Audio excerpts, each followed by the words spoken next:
Chemistry के online class में आप सभी लोगों का स्वागत है। जैसा कि पिछले टर्न पर हम लोग आइसोटोप समस्थानिक पढ़े थे, इस टर्न पर हम लोग संभारिक पढ़ेंगे। संभारिक या आइसोबार। आइसोबार क्या होते हैं? जैसा कि आप कक्षा 10 में भी इसे पढ़े हैं, तो वे परमाणु जिनकी द्रव्यमान संख्याएं समान होती हैं। द्रव्यमान संख्या क्या हो? समान हो। और तथा परमाणु क्रमांक क्या होते हैं? भिन्न भिन्न होते हैं। तो क्या कहलाते हैं? संभारिक कहलाते हैं। तो इसमें स्पष्ट है यह क्लियर चीज। मतलब संभारिक में एक ही तत्व तो नहीं होगा। जैसे समस्थानिक में आप पढ़े थे, हाइड्रोजन के 3 समस्थानिक होते हैं, 1H1, 1H2, 1H3। तो इसमें जो भिन्न होंगे, भिन्न भिन्न तत्व होंगे। इसमें जो तत्व होंगे क्या होंगे? भिन्न भिन्न तत्व होंगे। तो संभारिक का उदाहरण दिया गया, जैसे देखेंगे फर्स्ट दिया गया है 18Ar, 18 आर्गन 40 है और आपका 20Ca40 है। 18 आर्गन 40 है और 20Ca40 है। इसमें ये संभारिक है। तो देखेंगे दोनों के परमाणु द्रव्यमान क्या है। जैसे दोनों का, इसका भी 40 है, इसका भी 40 है। परमाणु क्रमांक इसका क्या है? 18 है, इसका क्या है? 20 है। ये संभारिक हो गए। दूसरा एग्जाम्पल जैसे इसी में देखेंगे लिया गया है 6C14। तो 6C14 6 और C14 है और 7N14। तो 7N14 दोनों के परमाणु भार क्या है? द्रव्यमान संख्या 14 है और इसका परमाणु क्रमांक 6 है। इसका परमाणु क्रमांक क्या है?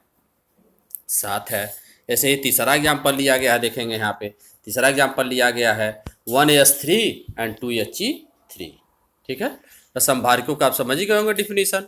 वे परमाणु जिनकी द्रव्यमान संख्याएं समान होती हैं और परमाणु क्रमांक क्या होते हैं? भिन्न भिन्न होते हैं, संभारिक कहलाते हैं। नाम से ही स्पष्ट है, समभारिक मतलब जिसका समान क्या हो? भार हो। जिसका समान क्या हो? भार हो, वे क्या कहलाता है? समभारिक। ठीक है बच्चों। अब संभारिकों की विशेषताएं क्या होती हैं? तब किसी की भी पहली विशेषता जो होती है उसका डिफिनीशन होता है। किसी की भी पहली विशेषता जो होती है उसका डिफिनीशन होता है। तो पहली विशेषता वही देखिए, संभारिकों के द्रव्यमान संख्या समान और परमाणु क्रमांक क्या होते हैं? भिन्न होते हैं। और दूसरी क्या है? इनमें तीनों की संख्या भिन्न भिन्न होती है। इलेक्ट्रॉन, प्रोटॉन और न्यूट्रॉन तीनों की संख्या क्या होती है? भिन्न भिन्न होती है। ठीक ना। किसी में भी आप ले सकते हैं। मतलब इसमें इलेक्ट्रॉन की भी संख्या, जैसे मान लिया कि हम पहला यदि लें, चाहे आप मान लीजिए यही ले लें, 6C14 ले लें, 6C14 और 7N14 यदि हम ले लें, तो इसमें इलेक्ट्रॉन कितना है? इसमें इलेक्ट्रॉन कितना है? इलेक्ट्रॉन बराबर 6, ये परमाणु क्रमांक। इसमें इलेक्ट्रॉन कितना है? 7। इसमें प्रोटॉन कितना है? उदासीन परमाणु है, तो प्रोटॉन इसमें 6, इसमें प्रोटॉन कितना है? 7 है ना। इसमें न्यूट्रॉन कितना है? देखेंगे इसमें न्यूट्रॉन कितना है? 14 में से 6 जाएगा 8 और इसमें न्यूट्रॉन कितना है? 14 में से 7 जाएगा 7। तो तीनों चीज़ भिन्न भिन्न है। देखेंगे इसमें क्या है? संभारिकों में इलेक्ट्रॉनों, प्रोटॉनों और न्यूट्रॉनों की संख्या क्या होती है? भिन्न भिन्न होती है। ठीक ना।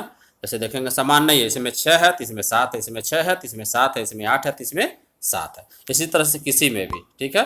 और दूसरा पॉइंट क्या है इसमें? तीसरा पॉइंट क्या है देखेंगे। तीसरा पॉइंट इसमें यह है कि परमाणु क्रमांक भिन्न भिन्न होने के कारण इनका रासायनिक गुण क्या होते हैं? भिन्न भिन्न होते हैं। परमाणु क्रमांक इसमें क्या होते हैं? भिन्न भिन्न होते हैं। जब परमाणु क्रमांक भिन्न भिन्न होंगे तो रासायनिक गुण क्या होंगे? भिन्न भिन्न होते हैं। मोजले का नियम पढ़े हैं। मोजले का नियम क्या कहता है? किसी भी तत्व का मूल लक्षण उसका परमाणु क्रमांक होता है, न कि परमाणु भार। इसलिए इनके रासायनिक मतलब तत्वों के रासायनिक गुण किस पर निर्भर करते हैं? उनके परमाणु क्रमांकों पर। तो इनके परमाणु क्रमांक भिन्न भिन्न है, इसलिए इनके गुण भी क्या होंगे? भिन्न भिन्न होंगे। और इनके भौतिक गुण क्या होंगे? लगभग समान होंगे। भौतिक गुण समान होंगे क्योंकि क्या है? इनके समान है, द्रव्यमान संख्या समान होते हैं। भौतिक गुण समान होंगे क्योंकि उनके रासायनिक गुण क्या होते हैं? समान होते हैं। ठीक है। तो हम क्या करेंगे इसमें? जैसे परमाणु क्रमांक भिन्न होने के कारण क्या होंगे? इनके रासायनिक गुण क्या होंगे? समान होंगे, भिन्न होंगे। लेकिन भौतिक गुण क्या होंगे? भौतिक गुण किस पर निर्भर करते हैं? उनके द्रव्यमान संख्या पे। तो द्रव्यमान संख्या क्या है? जैसे भौतिक गुण देखेंगे, इनके द्रव्यमान संख्या क्या है? समान होते हैं, इसलिए भौतिक गुण क्या होंगे? समान होंगे। अब पांचवा क्या है इनका? परमाणु क्रमांक इनका भिन्न भिन्न होता है। तो परमाणु क्रमांक भिन्न भिन्न होता है तो आवर्त सारणी में इनका स्थान भी क्या होगा? भिन्न भिन्न होगा, आवर्त सारणी में भिन्न भिन्न स्थान होंगे। जैसे देखेंगे, मान लीजिए कि कार्बन का अलग स्थान है, नाइट्रोजन का अलग स्थान है, आर्गन का अलग स्थान है, पोटेशियम का अलग स्थान है, कैल्शियम का अलग स्थान है। एक ही जगह पर नहीं है, जैसे हाइड्रोजन तो मान लीजिए एक ही जगह पर है 30 समस्थानिक। ये चीज़ें हो गई आपकी विशेषताएं। तो संभारिकों की विशेषताएं आप ये जान चुके, ठीक है। अब आप जानेंगे इसमें समन्यूट्रॉनिक क्या होते हैं। तो इसका नाम जैसे देखेंगे, संभारिक जो पढ़े हैं तो आइसोबार, इससे भी आप जानेंगे, ठीक ना। अब समन्यूट्रॉनिक क्या होते हैं, तो समन्यूट्रॉनिक में आपको जानना है। तो समन्यूट्रॉनिक नाम से देखेंगे स्पष्ट है। इंग्लिश में बोलते हैं इसे आइसोटोन, इंग्लिश में इसे बोलते हैं समन्यूट्रॉनिक या आइसोटोन, ठीक ना, आइसोटोन बोलते हैं। तो जिन तत्वों के परमाणुओं के नाभिकों में न्यूट्रॉनों की संख्या क्या होती है, समान होती है। न्यूट्रॉनों की संख्या क्या होती है, समान होती है, उन्हीं को हम क्या कहते हैं, समन्यूट्रॉनिक कहते हैं, ठीक है। माने इनमें न्यूट्रॉनों की संख्या समान होगी, मतलब द्रव्यमान संख्या में से हम परमाणु क्रमांक को क्या करेंगे, घटा देंगे। जैसे उदाहरण यहाँ पे दिया गया है 1s3 एंड 2He4। पहला उदाहरण क्या दिया गया है, 1s3 एंड 2He4। तो 3 में से 1 जाए, 3 में से 1 जाए, कितने न्यूट्रॉन हो जाएंगे, देखेंगे 2, और 4 में से 2 जाए, कितने न्यूट्रॉन हो जाएंगे, 2। तो दोनों में न्यूट्रॉन कितने हैं, 2। और 6C 13 और 7N 14, 13 में से 6 जाए, कितने न्यूट्रॉन हो जाएंगे, 6। और 14 में से 7 जाए, कितने न्यूट्रॉन, सॉरी 13 में से 6 जाए, कितने न्यूट्रॉन हो जाएंगे, 13 में से 6 जाए, कितने न्यूट्रॉन हो जाएंगे, 7। और 14 में से 7 जाए, कितने न्यूट्रॉन हो जाएंगे, 7। तो इसमें भी 7 न्यूट्रॉन है, इसमें भी 7 न्यूट्रॉन है। तो क्या है, सब न्यूट्रॉनिक है, क्योंकि इसमें 7 न्यूट्रॉन है, हाँ? तीसरा देखेंगे 14Si30 है, तो 14Si30 है इसमें। तो 14Si30 में कितने न्यूट्रॉन हो गए, ऊपर लिखा जा रहा है 30 में से 14 जा कितना हो गया, 16। अब 15P31 है, या 15P31 है, 31 में से 15 जा कितना बचेगा, 16। और उसके बाद 16S32 है, 32 में से S 16 जा कितना बचेगा, 16। तो तीनों में कितने न्यूट्रॉन है, देखेंगे 16। मतलब ये क्या है, समन्यूट्रॉनिक है। तो आप ये जान जाएंगे, जिन तत्वों में परमाणुओं में न्यूट्रॉनों की संख्या समान होती है उन्हें क्या कहते हैं, समन्यूट्रॉनिक कहते हैं। आगे आप देखेंगे क्या है, सम इलेक्ट्रॉनिक, या इंग्लिश में बोलते हैं इसी को हम आइसो इलेक्ट्रॉनिक, सम इलेक्ट्रॉनिक या आइसो न्यूट्रॉनिक, ठीक ना। तो सम इलेक्ट्रॉनिक मतलब इलेक्ट्रॉनों की संख्या क्या होगी, समान होगी। तो जिन परमाणुओं एवं आयनों में इलेक्ट्रॉनों की संख्या समान होती है उन्हें हम सम इलेक्ट्रॉनिक कहते हैं। मतलब परमाणु हो या आयन हो, उनमें इलेक्ट्रॉनों की संख्या क्या हो, समान हो, तो उन्हें हम क्या कहेंगे, सम इलेक्ट्रॉनिक। पहला एग्जाम्पल देखिए, N3- क्या है, N3-। तो N में इलेक्ट्रॉन होते हैं 7, N में कितने होते हैं, 7। तो N3- में मतलब कि 3 इलेक्ट्रॉन वह जुड़ गया है, 3 इलेक्ट्रॉन क्या हो गया, जुड़ गया, कितना इलेक्ट्रॉन हो जाएगा, 10। ऑक्सीजन में होते हैं 8, O2- मतलब 2 ऋण आवेश जुड़ गया, मतलब कितना इलेक्ट्रॉन हो गया, 10। इसी तरह से फ्लोरीन में होते हैं देखेंगे 9, तो F- में कितना हो जाएगा, 10। नियान में क्या होता है, 10 होते ही हैं। सोडियम में होता है 11, सोडियम में कितना होता है, 11, सोडियम में 11 होता है।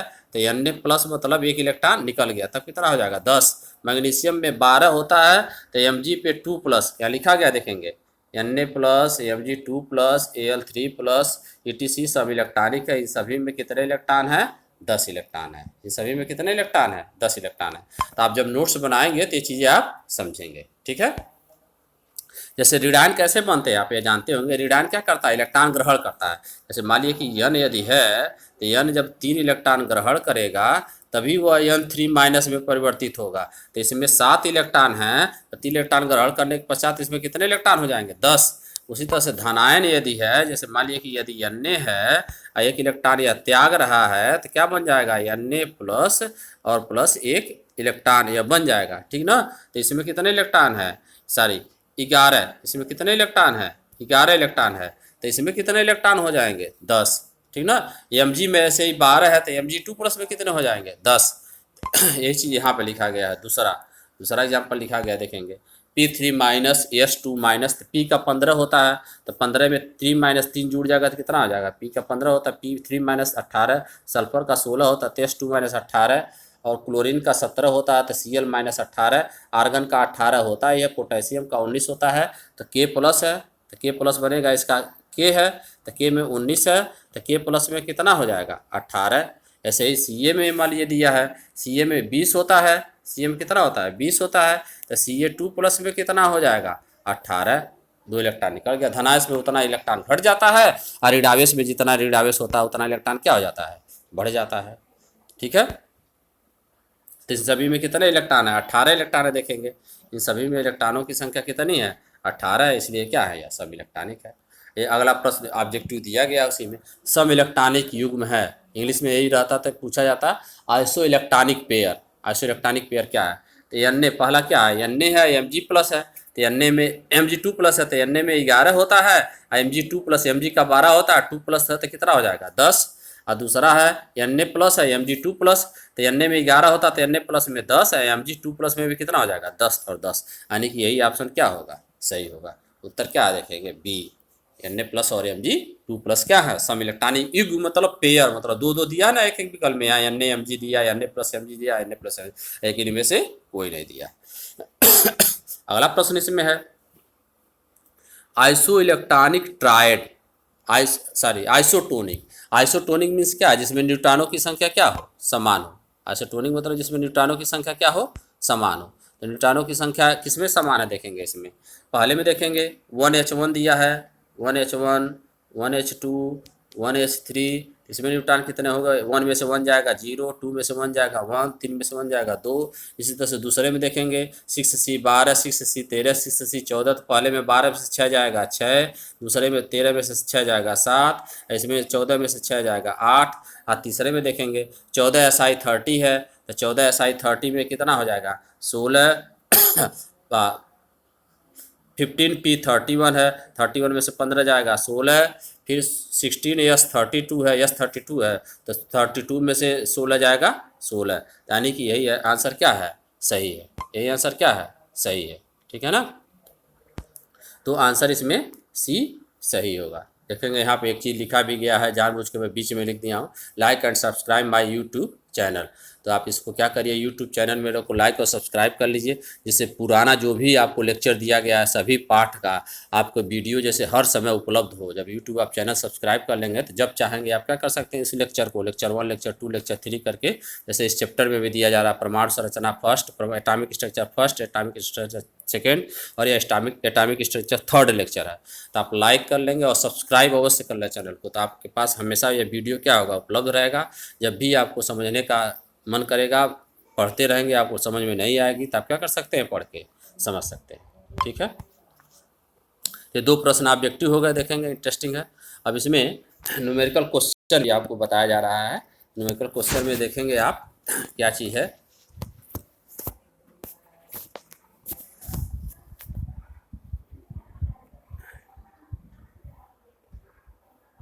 कुछ न्यूमेरिकल क्वेश्चन है इसमें जैसे दिया गया है निम्नलिखित में से समस्थानिक को चुनिए।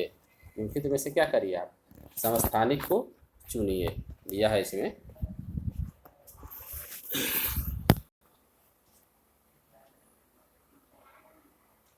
पहला जैसे दिया है ऐसे ही करेंगे, उसमें रोटेट नहीं हो पा रहा सही से। निम्नलिखित में से समस्थानिक को चुनिए, तो समस्थानिक को आप कैसे चुन सकते हैं, उसमें समस्थानिक को आप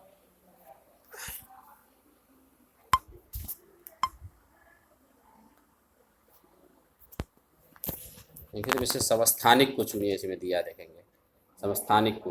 तो क्या ऑप्शन है देखे देखेंगे H3 दिया है, तत्व का संकेत दिया है, इसमें तत्व का क्या दिया है संकेत दिया है, तो संकेत दिया है तो समस्थानिक आप कैसे चुनेंगे, इसमें यह चीज़ें हैं ठीक ना। निम्नलिखित में समस्थानिकों को चुनिए, पहला प्रश्न दिए ऊपर दिया है, उदाहरण देखेंगे 2 उदाहरण यहाँ पे 2 दिया है समस्थानिक के लिए। तो H3 दिया है, H दिया है, N दिया है, कैल्शियम दिया है, ऑक्सीजन दिया है, H2 दिया है, H1 दिया है। तो समस्थानिक हमेशा ध्यान देंगे एक ही तत्व के होते हैं, समस्थानिक क्या होते हैं एक ही तत्व के होते हैं।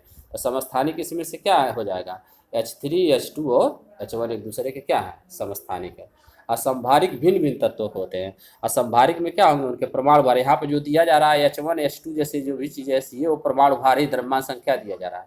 तो carbon 14, Ca40, H3, H2, nitrogen 14, magnesium 24। तो किसका किसका द्रव्यमान संख्या समान है देखेंगे, नाइट्रोजन 14 का और यहाँ पे कार्बन 14 का। तो कार्बन 14 और नाइट्रोजन 14 क्या है एक दूसरे के समस्थानिक है, सॉरी समभारिक है। ठीक है ना। तो आप यहाँ उत्तर देखेंगे, हल यहाँ पे दिया गया है, हल आप देख सकते हैं। ठीक है ना। अतः C14 तथा यह 14 एक दूसरे के क्या है, समभारिक है। और इसमें उदाहरण ये देखेंगे दिया जा रहा है अगला 2 का 11वां। नीचे 4 परमाणुओं के नाभिकों की संरचनाएं दी गई है। पहले में 8 प्रोटॉन और 8 न्यूट्रॉन है। 8 प्रोटॉन और 8 न्यूट्रॉन है। पहले में क्या है आपका,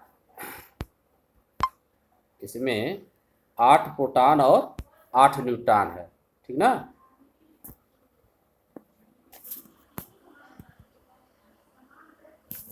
पहले में 8 प्रोटॉन और 8 न्यूट्रॉन यहाँ पे देखेंगे है। 8 प्रोटॉन और 8 न्यूट्रॉन मतलब इसका परमाणु क्रमांक मान लीजिए पहला का 8 हो जाएगा और द्रव्यमान संख्या क्या हो जाएगा, 16 हो जाएगा। दूसरे में देखेंगे 8 प्रोटॉन 9 न्यूट्रॉन मतलब 8 हो जाएगा, द्रव्यमान संख्या क्या हो जाएगा, 17 हो जाएगा। तीसरे में देखेंगे 20 प्रोटॉन 20 न्यूट्रॉन मतलब 20 परमाणु क्रमांक का 20 क्या हो जाएगा, 40 हो जाएगा। इसमें क्या है देखेंगे 18 और 22, 18 और 22 गड़बड़ हो गया देखिए सबका।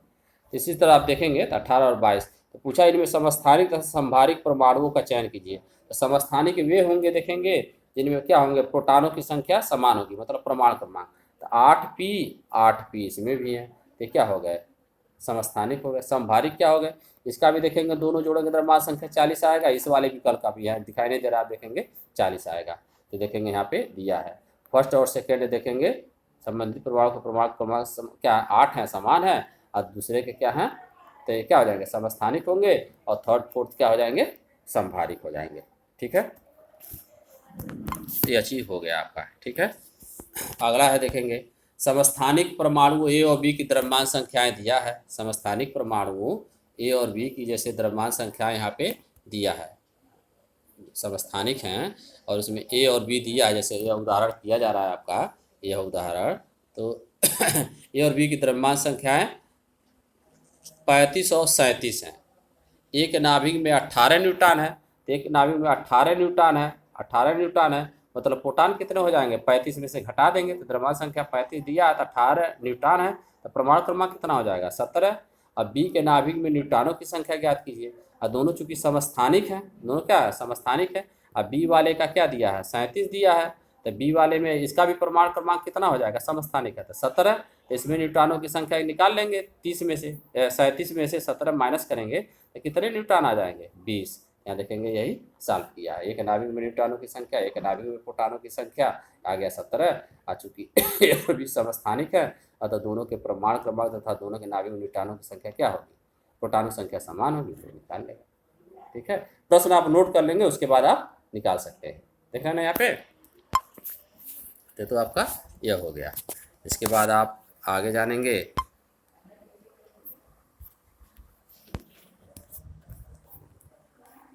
उस पर न्यूमेरिकल आप लगाएंगे। अगला टॉपिक है आपका प्लांक का क्वांटम सिद्धांत। प्लांक्स क्वांटम थ्योरी क्या होती है। तो प्लांक क्वांटम थ्योरी क्या होती है देखेंगे।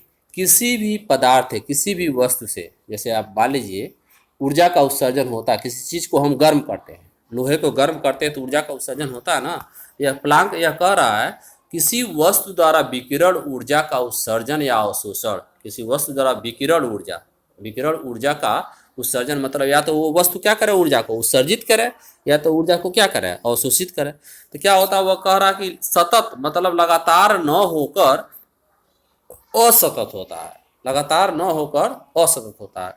जैसे आप सुन लें, जैसे किसी पदार्थ को आप गर्म करते हैं, तो गर्म करते हैं तो क्या होगा, वह हीट होगा, ऊर्जा क्या होगी, निकलेगी। तो ऊर्जा निकलती है तो वह लगातार न होकर क्या होता है, रुक रुक के होता है, मतलब असतत होता है, डिसकंटिन्यूअस। आज मैं एक सीधे एक लाइन में तीनों को जैसे कह सकता हूँ, प्लांक का क्वांटम सिद्धांत यह कहता है कि किसी पदार्थ से ऊर्जा का उत्सर्जन लगातार न होकर पैकेटों के रूप में होता है, मतलब कुछ समय पश्चात पैकेटों के रूप में होता है। उन्हीं पैकेटों को हम क्या कहते हैं, क्वांटा कहते हैं। यहाँ पे पहला पॉइंट यही कहा जा रहा है, किसी वस्तु द्वारा विकिरण ऊर्जा का उत्सर्जन या अवशोषण सतत मतलब लगातार न होकर असतत होता है, डिसकंटिन्यूअस होता है। ठीक ना। आज जो सेकंड पॉइंट यह कहा जा रहा है, ऊर्जा का उत्सर्जन या अवशोषण पैकेटों के रूप में होता है, और उन पैकेटों को हम क्या कहते हैं, क्वांटा कहते हैं। उन पैकेटों को हम क्या कहते हैं, क्वांटा कहते हैं, QUANTA। इसीलिए इसको क्वांटम थ्योरी कहा गया है, इसीलिए इसको क्या कहा गया है, क्वांटम थ्योरी। मतलब ऊर्जा का उत्सर्जन, जैसे मान लिया आप किसी चीज़ को गर्म करते हैं तो ऊर्जा का जो उत्सर्जन होता है, यह कहता है सिद्धांत यही कि लगातार नहीं होता है, कंटिन्यूअस नहीं होता है, डिसकंटिन्यूअस होता है, मतलब रुक रुक के। और जो होता भी है वह सेकेंड पॉइंट यह कर रहा है, ऊर्जा का उत्सर्जन या अवशोषण निश्चित पैकेटों के रूप में होता है, जिसे हम क्या कहते हैं, क्वांटा कहते हैं, जिसे हम क्वांटा कहते हैं। अब तीसरा पॉइंट क्या कह रहा, प्रत्येक क्वांटा की ऊर्जा की जो गणना की जाएगी, प्रत्येक क्वांटा जो होगा, मान लीजिए पैकेट के रूप में जो होगा, उसकी ऊर्जा की जो गणना की जाएगी, नीचे दिए गए प्लांक समीकरण। तो प्लांक का समीकरण क्या है देखेंगे, E=H न्यू, एच न्यू, यह न्यू है, जैसे जो यह बनता है ऐसे, यह भी उल्टा से बनता है ऐसे, न्यू बोलते हैं, ठीक ना। U=न्यू, न्यू क्या है, आवृत्ति है, न्यू क्या है यहाँ पे, आवृत्ति होगा। जैसे आप एक समीकरण पढ़े होंगे, V बराबर N लेमडा, तो N आवृत्ति होती है, तो N बराबर क्या हो जाता है, V बटे लेमडा। तो यहाँ पे न्यू आवृत्ति है, तो न्यू बराबर क्या हो जाएगा, यहाँ विकिरण है, प्रकाश है, तो क्या हो जाएगा, C बटे लेमडा, ठीक है ना। तो यहाँ पे वही चीज़ दिया गया है, E=H न्यू HC अपान लेमडा। यहाँ पे H क्या है, प्लांक नियतांक है, H क्या है, प्लांक नियतांक है, जिसका मान निकाला गया है 6.6 × 10⁻27 अर्ग सेकेंड, अर्ग सेकेंड है यह, ठीक ना। आज जूल में निकालेंगे तो एक अर्ग में कितना जूल होता है, एक अर्ग बराबर होता है 10⁻⁻7 जूल, ठीक ना। एक अर्ग में इतना जूल होता है, तो 10⁻⁻7 का गुणा हो जाएगा। जब इसमें हम 10⁻⁻7 का गुणा कर देंगे तो कितना आ जाएगा, 6.6 × 10⁻34 जूल सेकेंड, ठीक है। न्यू बराबर क्या है देखेंगे, यहाँ पे न्यू जो है, यहाँ पे न्यू बराबर क्या है, आवृत्ति है, बराबर क्या है, C बटे लेमडा। न्यू बराबर क्या है, C बटे लेमडा। और C बराबर क्या है, प्रकाश का वेग, वेलोसिटी ऑफ लाइट, आप जानते ही हैं, 3 × 10⁸ मीटर पर सेकेंड। और लेमडा बराबर क्या है यहाँ पे, तरंग धर या वेवलेंथ, ठीक है। तो यह प्लांक का क्वांटम सिद्धांत हो गया। प्लांक का क्वांटम सिद्धांत यही कहता है, किसी भी वस्तु द्वारा विकिरण द्वारा ऊर्जा का उत्सर्जन या अवशोषण लगातार न होकर डिसकंटिन्यूअस होता है, मतलब सतत न होकर क्या होता है, असतत होता है। और जो ऊर्जा उत्सर्जित होती है या अवशोषित होती है, वह क्या होती है, एक पैकेट के रूप में, मतलब कुछ समय पश्चात एक पैकेट के रूप में ऊर्जा का पैकेट आ जाएगा, ठीक ना, होती है, जिसे हम क्या कहते हैं, क्वांटा कहते हैं। और प्रत्येक क्वांटा की ऊर्जा इस दिए गए प्लांक समीकरण से की जा सकती है, ठीक है। और प्लांक कांस्टेंट का मान दिया गया है H, आप ये समीकरण, ये सब चीज़ें याद कर लेंगे। अगले आपको लेक्चर में परमाणु का मॉडल बताया जाएगा, संक्षिप्त लेक्चर था, तो ये सब चीज़ें आप ध्यान से देखेंगे और न्यूमेरिकल क्वेश्चन लगाएंगे, आसान चीज़ें हैं, समझाएंगे ये। और पुनः मैं एक बार कह रहा हूँ कि जैसे आपको पिछला लेक्चर भी देखने के लिए क्या करेंगे, इस मेरे यूट्यूब चैनल मनोज कुमार सिंह को सब्सक्राइब कर लेंगे और लाइक कर लेंगे, ठीक है। आप लोगों का बहुत बहुत धन्यवाद।